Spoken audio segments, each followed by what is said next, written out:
Bom, esse é o nosso trabalho final de FD. Nós fizemos um sensor de chuva e para a construção foi utilizado um Arduino Nano, um sensor de chuva LDG, dois resistores e um buzzer.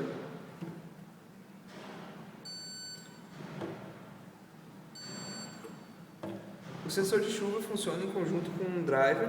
Este tem a função de amplificar a sensibilidade da placa de detecção.